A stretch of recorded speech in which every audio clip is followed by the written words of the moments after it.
और चलिए 50 खबरों के बाद आगे बढ़ते हैं। बड़ी खबर का रुख करेंगे। कई राज्यों में एसआईआर के बीच कई बीएलओ की मौत की खबर सामने आई। 6 राज्यों में 14 बीएलओ की मौत से हड़कंप है।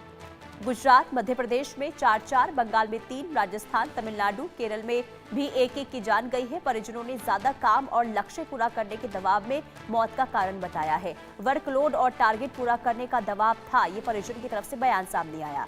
दरअसल आपको बता दें कि देश के 12 राज्यों और केंद्र शासित प्रदेशों में चल रहे स्पेशल इंटेंसिव रिवीजन यानी कि एसआईआर अभियान के बीच बूथ लेवल अफसरों की मौतें चिंता का विषय बनी हुई है। दरअसल 21 नवंबर की रात से 22 नवंबर तक मध्य प्रदेश में 2 बीएलओ की बीमारी के कारण मौत हो गई है। भोपाल में 2 बीएलओ को हार्ट अटैक के बाद अस्पताल में भर्ती कराया गया। पश्चिम बंगाल में से एक महिला बीएलओ ने आत्महत्या कर ली। मृतकों के परिजनों ने ज्यादा काम और लक्ष्य पूरा करने के दबाव को मौत का कारण बताया है। निर्वाचन आयोग की शनिवार की रिपोर्ट के अनुसार बड़े राज्यों में राजस्थान में सर्वाधिक 60.54% फॉर्म डिजिटलाइज है और इसके लिए आपको बता दें कि सबसे कम अगर हम बात करते हैं तो फॉर्म डिजिटल हो पाए हैं और ऐसे में कुल 98.98% फॉर्म अब तक बढ़ चुके हैं। तो कुल मिलाकर देखिए, क्योंकि 4 दिसंबर तक टारगेट पूरा करना है और जो एसआईआर की प्रक्रिया है उसे खत्म करना है और ऐसे में तमाम राज्यों में एक वर्कलोड, एक दबाव बीएलओ के ऊपर देखने को मिल रहा है। उसका नतीजा ये है कि लगातार मौतें हो रही है, ऐसा परिजनों का कहना है। परिजन ये कह रहे हैं कि जो वर्क प्रेशर आया है और लगातार जिस तरीके से काम बढ़ रहे हैं, इस वजह से बीएलओ काफ़ी परेशान है और उनकी जाने जा रही है। तो मौत के कारण की वजह जो सामने आई है, जो परिजनों की तरफ से स्टेटमेंट दिया गया है, उनका ये कहना है कि वर्क प्रेशर की वजह से जान बीएलओ की गई है। तो कुल मिलाकर आपको बता दें कि कहां यानी कौन कौन से ऐसे राज्य हैं जहां से बीएलओ की मौत की खबरें सामने आई है। तो मैप के जरिए हम आपको समझाने की कोशिश करेंगे, क्योंकि देखिए तमाम ये राज्य हैं जहां पर अभी बीएलओ की प्रक्रिया चल रही है। देखिए राजस्थान की बात करें तो यहाँ पर एक बीएलओ की जान गई है। गुजरात में 4 बीएलओ की जान यहाँ पर चली गई। गुजरात के अलग अलग हिस्सों में इस वक्त एसआईआर की प्रक्रिया चल रही है। इसके अलावा मध्य प्रदेश की बात कर लेते हैं तो यहाँ 4 बीएलओ, बंगाल में 3 और तमिलनाडु में 1 और केरल में 1 बीएलओ की जान गई है। तो ये तमाम राज्य है जहां से अब तक ये खबर सामने आई है कि यहां पर एसआईआर की प्रक्रिया जो हो रही है और वर्कलोड यहां पर काफी ज्यादा है, जिस वजह से मौत लगातार बीएलओ की हो रही है। कुल मिलाकर 14 बीएलओ की जान अब तक गई है और जो परिजन कह रहे हैं, परिजन का ये कहना है कि प्रेशर उनके ऊपर काफी ज्यादा है। अब देखिए एसआईआर 6 राज्यों में और 6 राज्यों में से 14 की मौत हो गई, जिसमें राजस्थान से 1, तमिलनाडु से 1 और अलग अलग राज्यों में भी ये मौत का जो आंकड़ा है वो लगातार इस वक्त बढ़ता हुआ नजर आ रहा है। तो 6 राज्यों से ये खबर सामने आई है जहां 14 बीएलओ की जान अब तक गई है। तो गुजरात के में 4, मध्य प्रदेश में 4 और बंगाल में 3 बीएलओ की जान गई है। और राजस्थान की बात हमने बताई, राजस्थान में 1। कुल मिलाकर देखिए ऐसे ही लगातार जो खबरें सामने आ रही है, वाकई में चिंता का ये विषय है। हमारे साथ ग्राउंड जीरो से हमारे संवाददाता भी बने हुए हैं, उनका रुख करते हैं और जानेंगे कि आखिर क्या वजह है, किस वजह से लगातार बीएलओ की जान जा रही है। जतिन रावल गुजरात से लाइव जुड़ चुके हैं, चेतन सिंह भोपाल से लाइव है, रैनिक दत्ता कोलकाता से हमारे साथ लाइव बने हैं। इसके अलावा रजा उल्लाह खान जयपुर से हमारे साथ लाइव बने हुए हैं। सबसे पहले मैं आपके पास आऊंगी रैनिक, क्योंकि पश्चिम बंगाल से ये खबरें सामने आई थी कि बीएलओ के ऊपर काफी वर्कलोड है, काफी प्रेशर है और इस वजह से अब बीएलओ की जान गई है। और हालांकि खबर ये भी सामने आई थी कि एक बीएलओ ने आत्महत्या तक कर ली है। तो वाकई में क्या बीएलओ के ऊपर बहुत ज्यादा वर्कलोड है? देखिए पश्चिम बंगाल में टोटल 3 बीएलओ का अभी तक मौत हो चुका है। जब से एसआईआर का फॉर्म डिस्ट्रीब्यूशन का काम चालू हुआ है तब से देखा जाए तो 3 बीएलओ का मौत का खबर सामने आया है और तीनों का परिवार की तरफ से ही दावा किया जा रहा है कि जिस तरीके का प्रेशर उनके ऊपर दिया जा रहा था उसी के कारण में ये मौत का घटना घटा है कि कोई बीमार हो चुका था जिसको हॉस्पिटल में ले जाने के बाद उनको मौत डिक्लेयर किया गया। एक बीएलओ है उनकी तरफ से सुसाइड किया गया था और एक महिला बीएलओ उनके भी डेड बॉडी घर से बरामद किया गया था और इसी इसी पूरा मामले को लेकर पश्चिम बंगाल के मुख्यमंत्री ममता बनर्जी की तरफ से भी दावा किया गया कि बीएलओ के ऊपर जो प्रेशर वो इलेक्शन कमीशन की तरफ से दिया जा रहा है और इसी के कारण में बीएलओ का जो मौत वो घटना सामने आ रहा है। दूसरी तरफ अगर देखा जाए तो परिवार के तरफ से जो बीएलओ के परिवार है उनके तरफ से भी दावा किया जा रहा है, जब से ये एसआईआर का प्रोसेस चालू हुआ है, जब से एम्यूनेशन फॉर्म डिस्ट्रीब्यूशन का काम जो है वो बीएलओ के ऊपर प्रेशर आ रहा है और जिस तरीके से बीएलओ के ऊपर लगातार प्रेशर क्रिएट किया जा रहा है उसी के वजह से ये मौत का घटना हुआ है। जैसे कि कुछ दिन पहले जो बीएलओ बीमार हुआ था, जिनको अस्पताल में भर्ती किया गया था, उनके परिवार की तरफ से भी दावा किया जा रहा था कि उनके ऊपर लगातार प्रेशर आ रहा था, जो प्रेशर वो कंट्रोल नहीं कर पा रहे थे और इसी कारण में वो बीमार हो पड़े थे। उनको हॉस्पिटल में ले जाने के बाद उनका मौत हो गया था। उसके बाद कल जब एक महिला बीएलओ का मौत हुआ, डेड बॉडी बरामद हुआ, उनके परिवार के तरफ से भी दावा किया गया कि उनके ऊपर लगातार प्रेशर आ रहा था, जो प्रेशर वो झेल नहीं पा रहा था और इसी वजह से वो आत्महत्या का जो रास्ता वो अपना लिए है, ऐसा परिवार की तरफ से दावा किया गया है। और उसके तरफ दूसरी तरफ अगर देखा जाए तो और एक बीएलओ की तरफ से भी आत्महत्या का घटना घटाया गया है। वो पूरा मामले जो तृणमूल कांग्रेस की तरफ से लगातार दावा किया जा रहा है कि एसआईआर की वजह से जो प्रेशर बीएलओ के ऊपर तैयार किया जा रहा है, जो बीएलओ के ऊपर प्रेशर दिया जा रहा है, उसी कारण में इस तरीके का जो घटना ये लगातार हो रहा है। और इसी कारण में ममता बनर्जी की तरफ से इलेक्शन कमिश्नर को चिट्ठी भेजा गया है कि ये जो एसआईआर का प्रोसेस चल रहा है इसको जल्द से जल्द रद्द किया जाए, क्योंकि 2 महीने के अंदर ये जो पूरा प्रोसेस कंप्लीट करने का बाद इलेक्शन कमीशन की तरफ से किया गया है, ये पॉसिबल नहीं है, क्योंकि पश्चिम बंगाल एक बहुत ही बड़ा जगह है। उस जगह पर बीएलओ के ऊपर इस तरीके का अगर प्रेशर तैयार किया जाएगा तो बीएलओ का जिस तरीके का मौत हो रहा है उसका घटना और भी बढ़ सकता है और भी जो बीएलओ से वो बीमार हो सकता है, इस तरीके का घटना घट सकता है। और इसी वजह से एसआईआर रद्द करने का डिमांड भी अभी ममता बनर्जी की तरफ से उठाया जा रहा है। कुल मिलाकर जिस तरीके से पूरा देश भर में 12 जगह पर एसआईआर लागू हुआ है, उसमें पश्चिम बंगाल सबसे बहुत ही महत्वपूर्ण स्टेट है, क्योंकि 2026 साल में पश्चिम बंगाल में चुनाव होने जा रहा है। ठीक उसी टाइम पर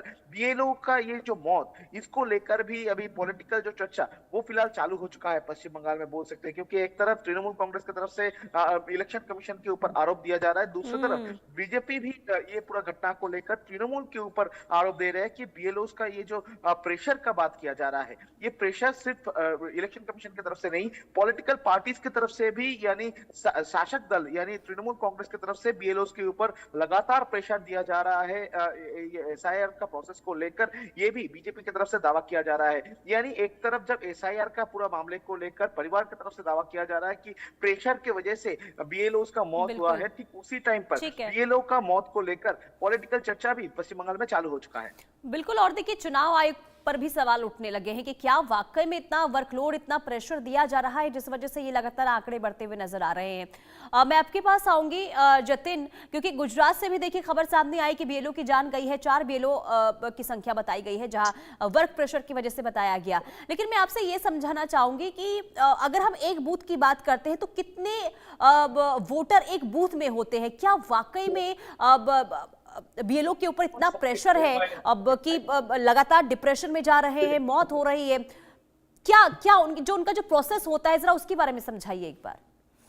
जी देखो, बिल्कुल पुनीता, आपको बता दूं कि जिस तरह से जो बीएलओ को जो कामगिरी दी गई है, अगर गुजरात की अगर बात करें, गुजरात में 4 बीएलओ ने जब अब तक जो है वो 4 बीएलओ की जान गई है, जिसमें से एक बीएलओ ने जो है वो सुसाइड किया था। कोडिनार गिर सोमनाथ का जो बीएलओ था उसने सुसाइड किया था। बाकी जो 3 जो बीएलओ है उनकी जो है वो मौत हुई है, हार्ट अटैक के कारण जो है वो मौत हुई है। हालांकि रिपोर्ट के अंदर ये आया है कि ये जो मौत हुई है वो कहीं ना कहीं जो उनकी जो स्थिति जो हृदय की सभी को बीमारी थी और उसी की वजह से ये मौत जो है उनकी हुई। लेकिन अगर कामगिरी की अगर बात करें, बीएलओ की कामगिरी बहुत ही तनावपूर्ण माहौल में कामगिरी होती है, क्योंकि एक बीएलओ के पास तकरीबन 20 से 25 हजार से भी ज्यादा जो मतदाता है वो उनके अंडर में आते हैं। अलग अलग इलाके उनको जो जैसे जैसे इलाके चेंज होते हैं वैसे वैसे मतदाताओं की संख्या भी जो है वो चेंज होती। कभी कभी देखा गया है कि 35 से 40 हजार 50 हजार तक की भी मतदार जो है वो बीएलओ के अंडर में आते हैं। साथ ही साथ अगर बात करें तो उनकी जवाबदारी थी, तो बीएलओ की कामगिरी होती है कि वो सबसे पहले तो अलग अलग सोसाइटियों में, अलग अलग रहनाक एरियाओं में जाकर वो जो है वो जो फॉर्म फिलअप करवाना है वो फॉर्म फिलअप करवाएगा। फिर फॉर्म फिलअप जो उसने करवाए हैं वही, उसमें से बहुत बार ऐसा भी होता है जो अनएजुकेटेड लोग होते हैं जिनको फॉर्म भरने की माहिती नहीं होती, वो उनका फॉर्म भी उनको खुद को भरना पड़ता है। अच्छा। तो ये भी एक कामगिरी है। बाकी जो फॉर्म सारे लेकर जाते हैं, सुबह से लेकर शाम तक वो फॉर्म इकट्ठा करते हैं, फॉर्म फिलअप करवाते हैं, फिर रात को आकर उनको वही डेटा एंट्री उनको खुद को ही करनी होती है, लैपटॉप पर या तो कंप्यूटर पर। स्कूल के अंदर बैठते हैं या तो अपने घर पर बैठते हैं, और जहां भी बैठते हैं वहां उनको डेटा एंट्री करनी होती है। जितने भी दिन में उन्होंने फॉर्म फिलअप किए हैं वो सारे फॉर्म जो है उनको वो डेटा एंट्री के अंदर डालने होते हैं, और फिर वहीं से जो ये ठीक है, यानी कि आपको घर घर जाके फॉर्म वितरित करना है, फिर फॉर्म को भरवाना है, इसके बाद डाटा एंट्री करनी है, और ये प्रेशर इन पर बढ़ता जा रहा है। लेकिन चेतन सेठ, भोपाल में भी अगर हम मध्य प्रदेश की बात करते हैं तो वहां पर भी देखिए 4 बीएलओ की जान गई है। तो वहां पर किस तरीके से एसआईआर की प्रक्रिया हो रही है और बीएलओ के ऊपर कितना दबाव?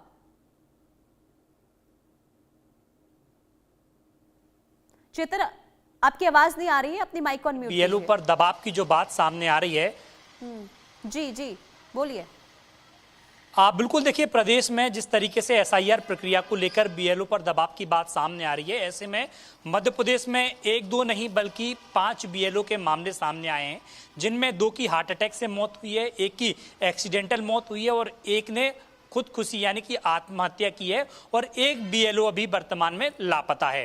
रायसेन, दमोह, दतिया के अलावा भोपाल और भोपाल के साथ साथ दमोह, यानी कि 5 जगह के मामले सामने आए हैं जहां पर 4 बीएलओ ने दम तोड़ दिया और 1 बीएलओ अभी लापता है, जिसकी शिकायत पुलिस में की गई है। कहा जाए रायसेन का जो मामला आया है उसमें जो परिजन हैं उनकी तरफ से बातें बताई गई हैं कि बीएलओ पिछले 4 दिन से परेशान थे, पूरी रात और दिन सो नहीं पाते थे, समय पर घर नहीं जाते थे, समय पर खाना नहीं खाते थे, जिसके कारण काम करते करते वो बेड से गिर गए। जब उन्हें अस्पताल ले जाया गया तो डॉक्टर ने मृत घोषित कर दिया। राजधानी भोपाल में भी ऐसे ही मामले सामने आए कि 2 बीएलओ की हार्ट अटैक से मौत हुई है। काम के दौरान किसी भी तरह की उनकी तबीयत खराब हुई, जब अस्पताल में ले जाया गया वहां पर जाकर डॉक्टर ने मृत घोषित कर दिया। चूंकि कहा यह भी जा रहा है कि जिस तरीके से भोपाल सहित प्रदेश भर के अलग अलग जिलों में लापरवाही की जो बातें सामने आई हैं, मध्य प्रदेश निर्वाचन आयोग ने राज्य सरकार के तमाम कलेक्टरों को नोटिस दिया था।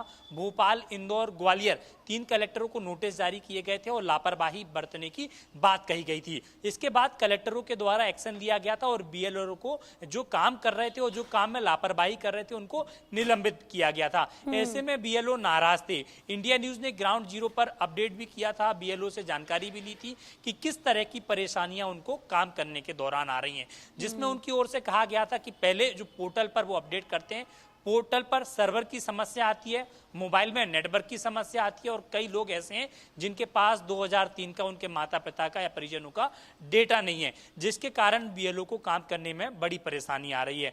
दूसरा कारण यह था कि कम समय दिया गया, 1 महीने का। कई बीएलओ ऐसे हैं जिनके पास जो फॉर्म भरने थे वो फॉर्म देरी से पहुंचे, जिसके कारण काम में देरी हो रही है। तीसरा कारण बीएलओ की ओर से बताया गया था कि कई सारे बीएलओ ऐसे हैं जिनकी समय पर ट्रेनिंग नहीं हुई, जिसके कारण उन्हें फॉर्म भरने में या फॉर्म को अपलोड करने में, जो पोर्टल पर अपलोड किया जाता है, उसमें परेशानी आ रही है। तो ऐसी तमाम प्रकार की परेशानी आ रही है। ऐसे में उन्होंने जिला प्रशासन और निर्वाचन आयोग से आग्रह भी किया था कि समय सीमा को, ये 1 माह की है, इस समय सीमा को थोड़ा सा बढ़ाया जाए क्योंकि उन्हें एक राहत मिल सके और वो आजादी से, शांति से अपना काम कर सकें। कहा जा सकता है कि जिस तरीके से मौतों का मामला सामने आया, इस पर मध्य प्रदेश में राजनीति भी देखने को मिल रही है। बिल्कुल, देखिए राजनीति तो हो ही रही है और सवाल भी पूछे जा रहे हैं कि आखिर इतना प्रेशर क्यों दिया जा रहा है। लेकिन रजा उल्ला, मैं आपसे समझूंगी अब, क्योंकि देखिए हर एक राज्य से मौत के जो मामले सामने आ रहे हैं वो वाकई हैरान में करते हैं। लेकिन राजस्थान की अगर हम बात करते हैं तो वहां पर किस तरीके से बीएलओ के ऊपर प्रेशर इस वक्त देखने को मिल रहा है और कैसे काम एसआईआर को लेकर? देखिए, एसआईआर को लेकर बात की जाए तो अभी हाल ही में राजस्थान की राजधानी जयपुर के रहने वाले मुकेश जांगीर जो बीएलओ हैं, उन्होंने सुबह 7 बजे अपने घर से रवाना हुए थे और दोपहर को तकरीबन 2 बजे ट्रेन के सामने कूदकर जो आत्महत्या है वो कर ली थी। मोबाइल के अंदर उन्होंने ये आरोप लगाए थे कि उनके जो सीनियर अधिकारी हैं वो पूरे मामले को लेकर काफी ज्यादा जो है उनके ऊपर दबाव बना रहे हैं। इसके अलावा जिस तरीके से कहा जा रहा है कि राजस्थान के अंदर एक ही बीएलओ की मौत हुई है, तो ये गलत बात है, बल्कि 2 बीएलओ की मौत हो चुकी है, जिनमें एक करौली का बीएलओ है जो हार्ट अटैक की वजह से मौत हुई है और परिवार की तरफ से गंभीर आरोप है वो यहाँ पर लगाए गए हैं। और यदि तीसरे बीएलओ की बात की जाए तो वो राजस्थान के सवाई माधोपुर इलाके से ताल्लुक रखता है और अभी गंभीर हालत के अंदर अस्पताल के अंदर एडमिट है। परिवार के लोगों की तरफ से आरोप लगाए जा रहे हैं कि जो चुनाव की जो प्रक्रिया है उसको लेकर एसआईआर का दबाव बनाया जा रहा है। बाकायदा जिस तरीके से चुनाव आयोग की तरफ से कल आंकड़े जारी किए गए थे, पूरे हिंदुस्तान की 12 राज्यों की बात की जाए तो राजस्थान अव्वल नंबर पर चल रहा है एसआईआर की प्रक्रिया पूरी करने के लिए। लगभग 60% जो डाटा है वो डिजिटल किया जा चुका है। इससे अंदाजा लगाया जा सकता है कि राजस्थान में किस तरीके से स्पीड के साथ में जो है पूरा काम किया जा रहा है। बाकायदा बीएलओ की तरफ से अभी हाल ही में इन तमाम चीजों को लेकर राजधानी जयपुर में प्रदर्शन किए गए। शहीद स्मारक पर इस बात का ऐलान किया गया कि यदि किसी तरीके से दबाव चुनाव आयोग या राजनेताओं की तरफ से बनाया जाता है तो उनके खिलाफ सख्त विरोध प्रदर्शन किया जाएगा। जिसके बाद बाकायदा बीएलओ और जो तमाम अधिकारी हैं, कर्मचारी संघ हैं, वो सड़कों पर उतरे, क्योंकि राजस्थान सरकार का अभिन्न अंग होता है। चुनाव आयोग के अंदर भी सरकारी कर्मचारी होते हैं। तो इन तमाम लोगों को खासतौर पर चेतावनी दी गई कि यदि किसी तरीके से कोई दबाव बनाया गया, हम बिना दबाव के काम करने वाले लोग हैं। बिना दबाव की यदि बात की जाए तो उसके लिए भी ये कहा जा सकता है कि राजस्थान की जो पूरे हिंदुस्तान के अंदर जो डंका है वो बजता हुआ नजर आ रहा है। लगभग 60% जो डिजिटल डाटा है वो हो चुका है और ये कहा जा सकता है कि पूरे हिंदुस्तान की 12 राज्यों के अंदर प्रथम नंबर पर जो राजस्थान है वो चल रहा है। जी बिल्कुल, देखिए राजस्थान इस वक्त अव्वल नंबर पर नजर आ रहा है, लेकिन चिंता का विषय ये भी है रजा उल्ला, क्योंकि वहां पर जिस तरीके से बीएलओ की ओर से आत्महत्या जैसा कदम उठाया गया, एक बीएलओ की हार्ट अटैक से जान गई है और जो जानकारी है वर्क प्रेशर की वजह से जो बीएलओ है ऐसा कदम उठा रहे हैं। लेकिन मैं आपसे समझना चाहूंगी रैनिक दत्ता, क्योंकि अगर हम पश्चिम बंगाल की बात करते तो वहां पर देखिए एसआईआर की प्रक्रिया जब शुरू हुई तो उससे पहले से ही लगातार देखिए सियासत इस पूरे मामले को लेकर हो रही थी। लेकिन अब जो आत्महत्या की खबर बीएलओ के सामने आ रही है या फिर बीमार हो रहे हैं, मानसिक तौर पर देखिए इस वक्त बीमार होने की खबर उनके सामने आ रही है, ऐसे में किस तरीके से तमाम व्यवस्थाओं को दुरुस्त किया जाता है, किया जा सकता है? क्या चुनाव आयोग की तरफ से कोई कदम उठाने की बात हो रही है अब इस पूरे मामले को लेकर? देखिए, ये जो पूरा घटना सामने आ रहा है, जिस तरीके से बीएलओस का मौत हो रहा है, इसको लेकर जिस तरीके का पॉलिटिक्स अभी जारी है, इसको लेकर इलेक्शन कमीशन की तरफ से अभी तक कोई फिलहाल स्टेटमेंट नहीं आया है। मगर दूसरी तरफ अगर देखा जाए तो ये पूरा मामले को लेकर पश्चिम बंगाल के जो राज्यपाल, उनके तरफ से बयान सामने आया है। उनके तरफ से एक बात कहा गया है कि इलेक्शन कमीशन की तरफ से जो एसआईआर का प्रोसेस किया जा रहा है वो एक लीगल प्रोसेस है, वो संवैधानिक तौर पर ही ये जो इस प्रोसेस को कंप्लीट किया जा रहा है। दूसरी तरफ राज्यपाल की तरफ से और एक आश्वासन भी दिया गया है कि पश्चिम बंगाल का जो सरकार है, यानी पश्चिम बंगाल सरकार के साथ इलेक्शन कमीशन, ये दोनों के बीच में जो ब्रिज राजभवन की तरफ से तैयार किया जाएगा। दोनों के बीच में कनेक्शन सही करके सही तरीके से ये एसआई का प्रोसेस कंप्लीट किया जाए, इसके ऊपर ध्यान दिया जाएगा। ऐसा आज राज्यपाल सीबी आनंद बोस की तरफ से कहा गया है। यानी पश्चिम बंगाल में जिस तरीके से एसआईआर को लेकर चर्चा चल रहा है, जिस तरीके से